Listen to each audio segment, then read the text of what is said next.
আসসালামু আলাইকুম সবাইকে। আশা করি সবাই ভালো আছেন। আলহামদুলিল্লাহ আমিও ভালো আছি। তো গতকাল আমি চলে গিয়েছিলাম আমাদের কলেজ।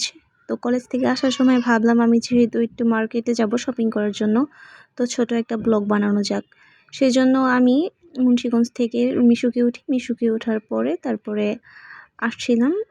আসার পথে ভাবলাম একটুখানি রাস্তার ভিডিও মেক করি। তারপরে দেখলাম যে হঠাৎ বৃষ্টি হয়েছে, তো যার কারণে রাস্তাটা খুব ভিজে ভিজে ছিল।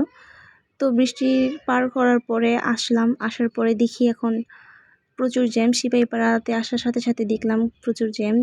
তারপর সিপাহীপাড়া থেকে নামার পরে চলে গেলাম কাকুর দোকানে। কাকুর দোকানে গিয়ে আমি কিছু এলাস্টিক নিলাম 5 গজ এবং একটা সুতা নিলাম। সুতা নেওয়ার পরে কাকাকে জিজ্ঞেস করলাম যে আঠা আছে কি না, কিন্তু আমি যে আঠাটা নিব সেটা কাকুর দোকানে ছিল না।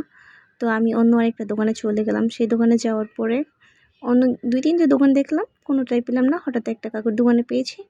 তো ওই কাকুর দোকান থেকে আঠাটাও নিয়ে নিলাম। আঠাটা নেওয়ার পরে ওই কাকুর দোকানে আবার খুব সুন্দর সুন্দর লেস ছিল।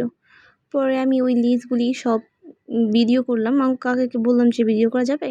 সে বলল হ্যাঁ অবশ্যই, কেন না, তুমি ভিডিও করো। তো আমি একটু কাকুর দোকানটাকে ভিডিও করলাম। ভিডিও মেক করার পরে আমার কেনাকাটা শেষ। তারপরে আমি বাসায় চলে এসেছি। তো সবাই আমার এই নিউ চ্যানেলটাকে সাবস্ক্রাইব করে দিবেন ইনশাআল্লাহ, এবং লাইক কমেন্ট শেয়ার করবেন। আপনাদের সবাই জন্য অনেক অনেক শুভকামনা রইল আমার জন্য। আপনারাও আমার জন্য দোয়া করবেন। আর প্লিজ সাবস্ক্রাইব মাই চ্যানেল। আল্লাহ হাফেজ সবাইকে। আসসালামু আলাইকুম।